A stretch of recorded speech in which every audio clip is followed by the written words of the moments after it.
Hello everyone, welcome to Snipe. My name is Msambili Ndaga. I'm a developer advocate from Eurotech Africa. Karibu kwenye this special series for developers. In today's series tuenda kujifunza about error resilience, hypotheses, and also how to avoid duplicate charges during our API integration.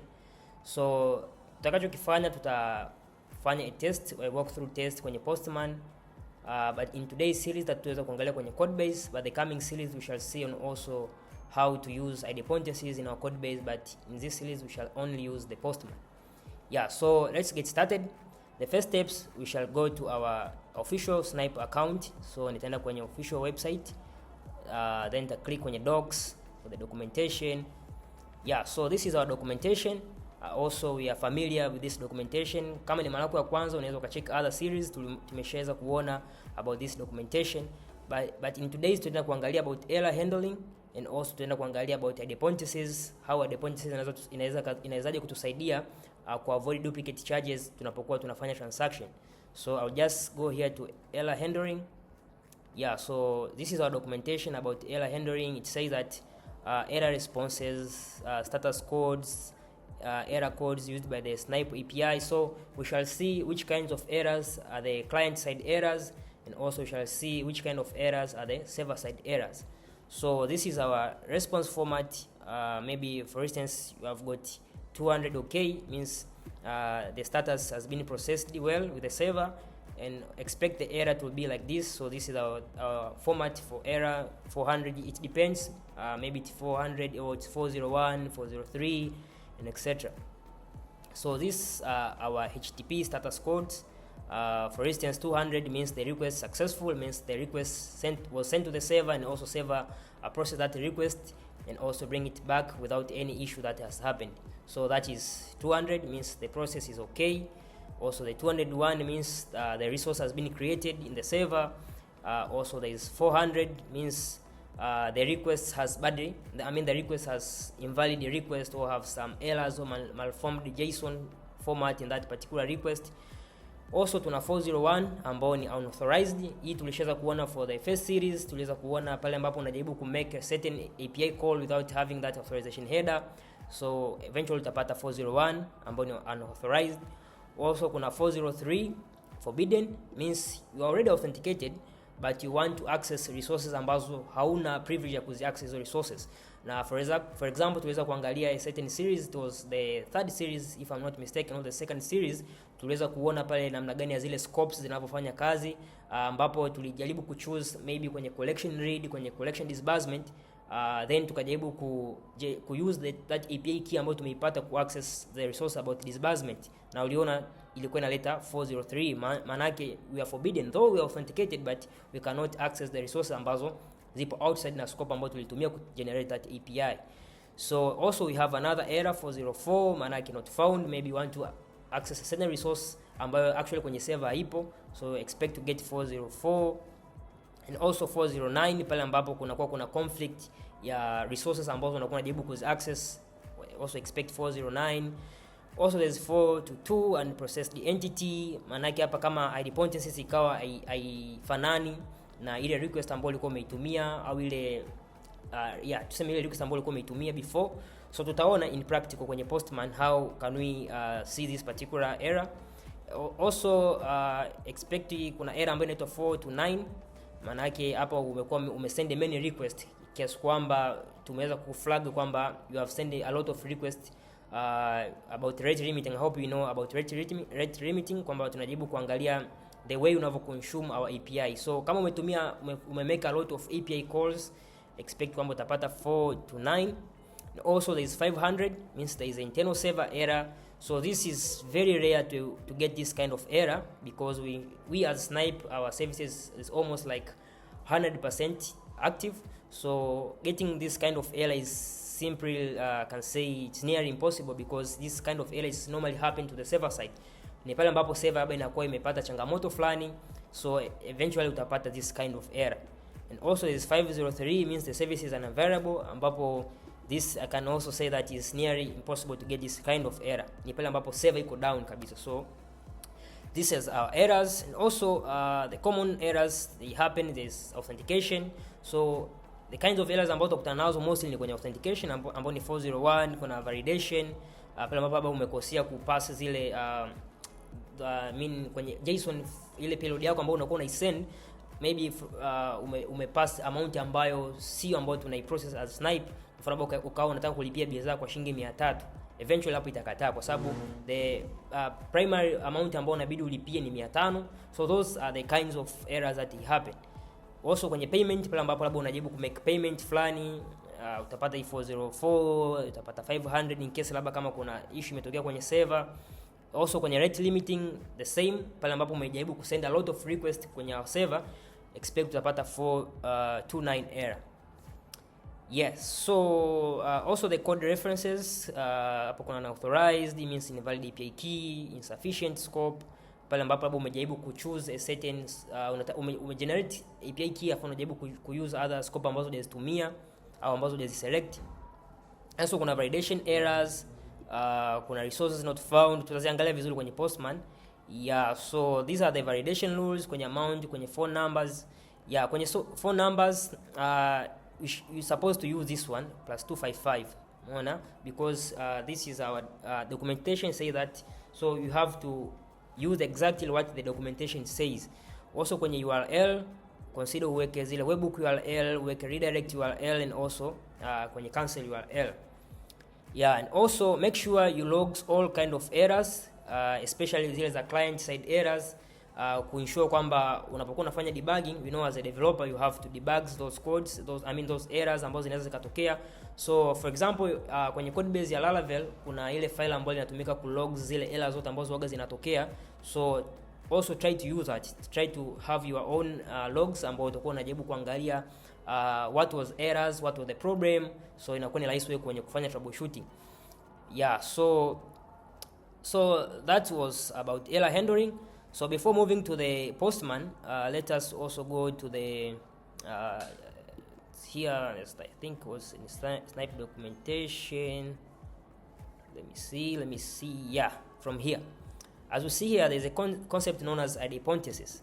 So idempotencies ni pale ambapo tunajaribu ku avoid the duplicate charges ambazo your customer anaweza akawa na experience. For example, take an example pale ambapo maybe a customer ame double click the pay button kwenye application yako, maybe aka click mara ya kwanza akaona labda kama kuna network labda ilikuwa iko slow, aka click tena mara pili, inamaanisha the first request itakuja kwenye server, then sisi as Snipe tuta charge ile transaction ambayo ilikuwa inafanyika.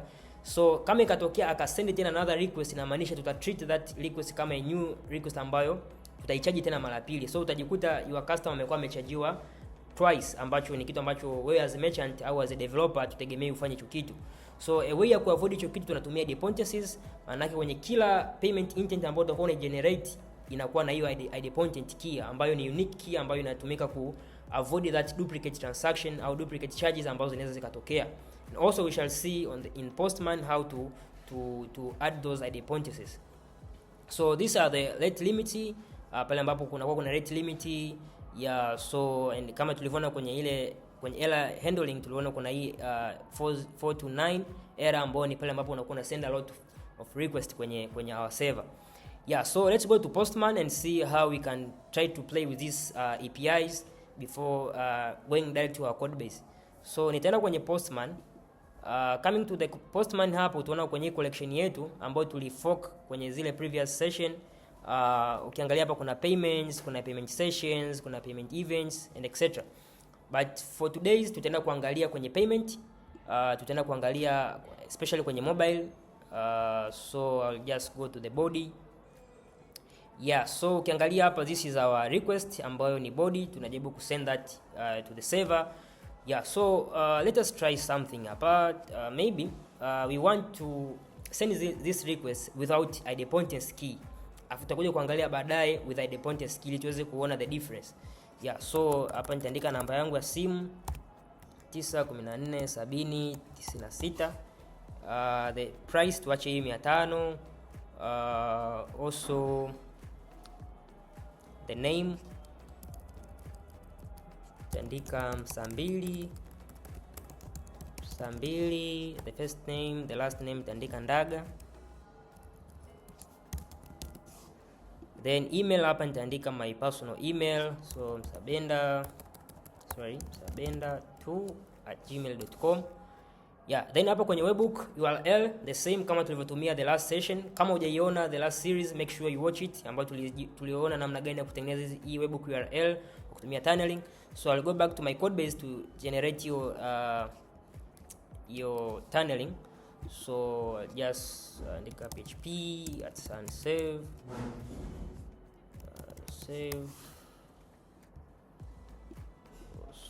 php @sunsave. Then to start the node, npm run dev. Then to start the ngrok server, so I write ngrok http and then the port kwenye the same kwenye port 8.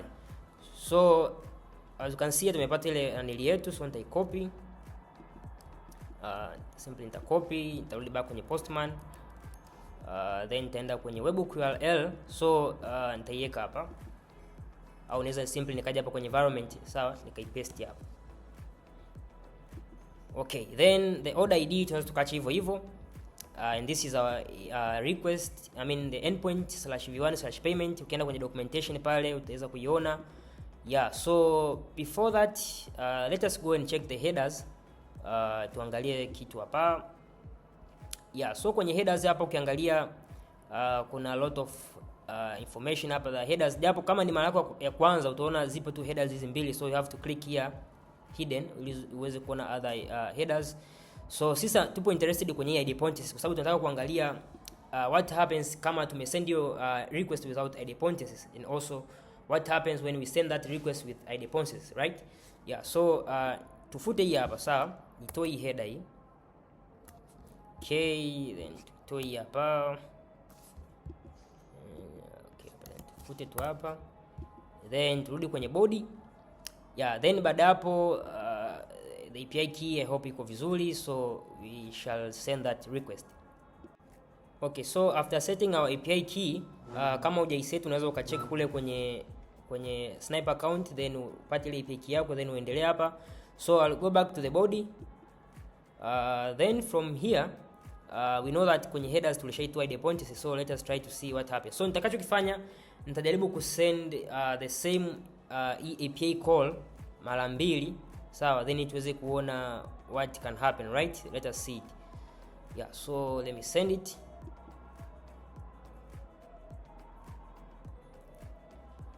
Okay, nimepata nimepata USD push hapa, so just type it, then also let us try to send the same tuweze kuona hapo in case aba ikatokea ba mteja ba imetokea ba shida ba ya internet lab au ame double click mara mbili, so let us send the same.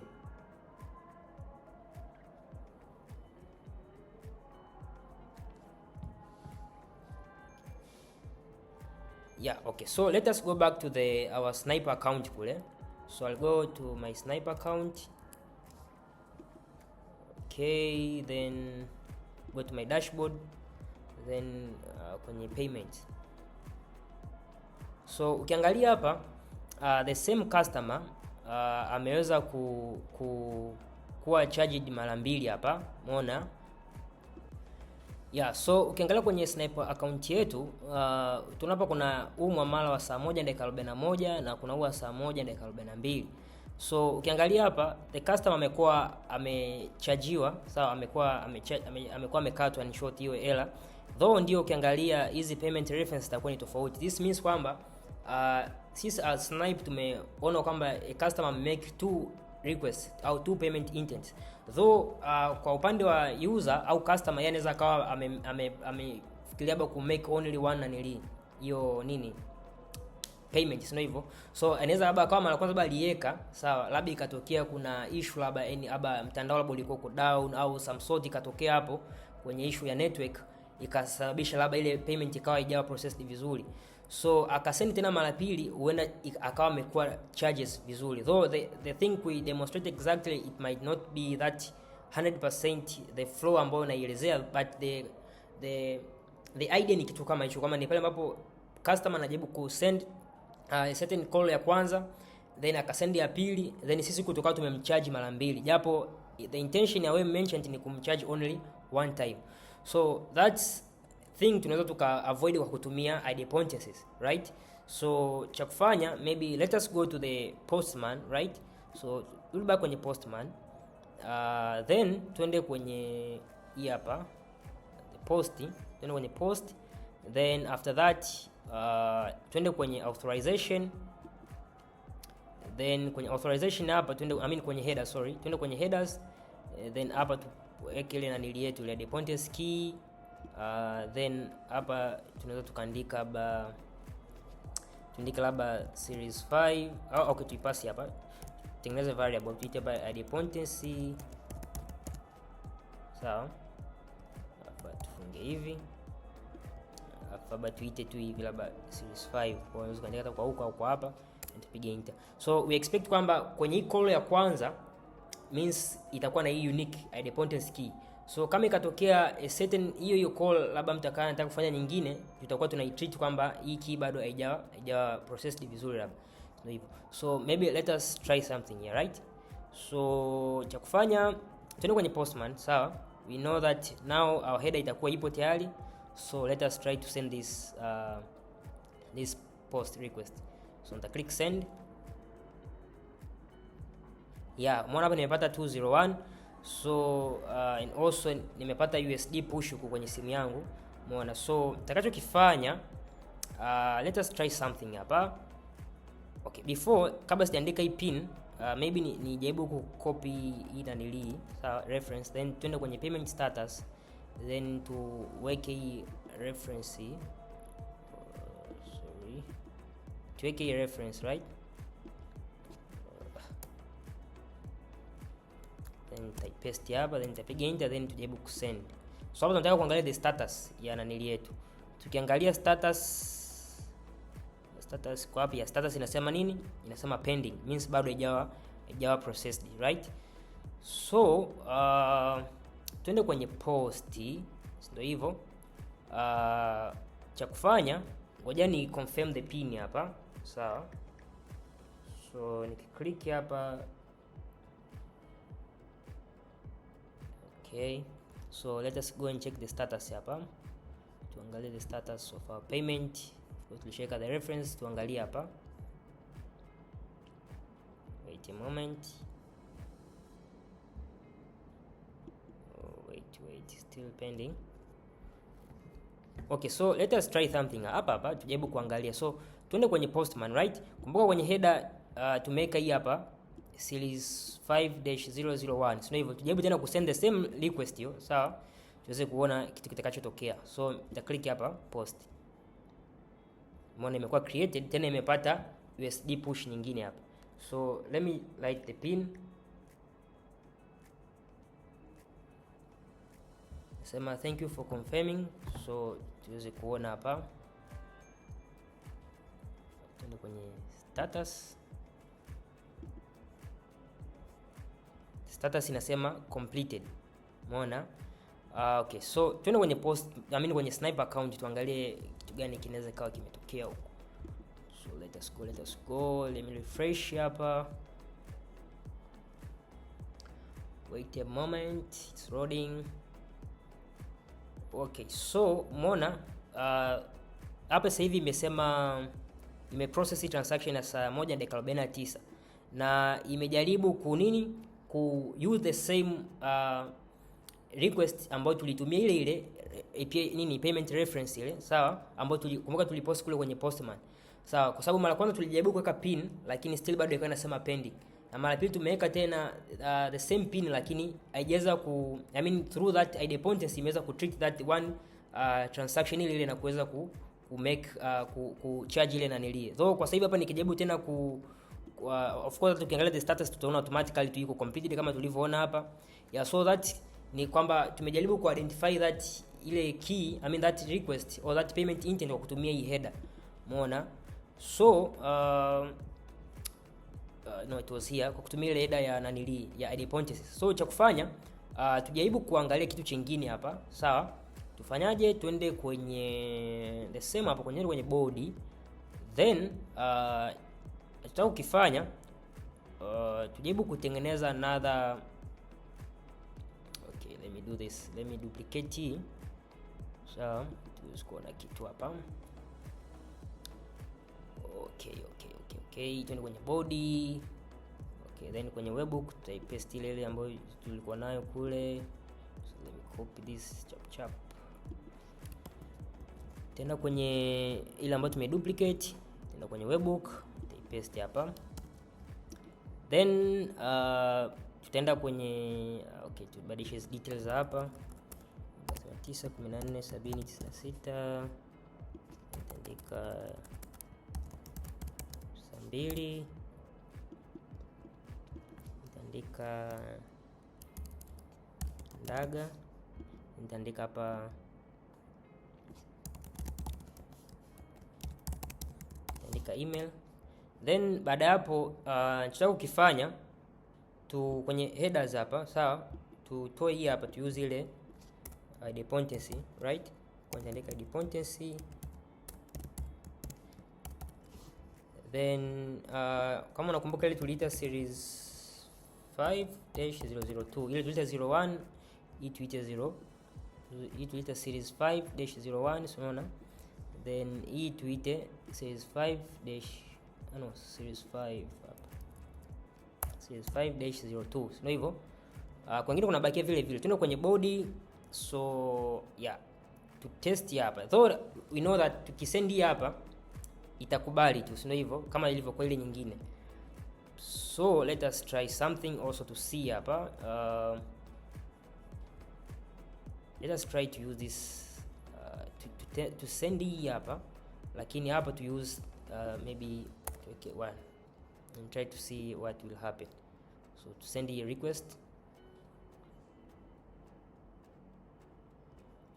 nasema status completed. Umeona hapa status completed, maana yake hapa tumetumia the previous idempotency key, sawa, afu tunajaribu tena kutengeneza another payment intent, kwa sababu tulisha mark ile payment reference kwenye na ile idempotency key.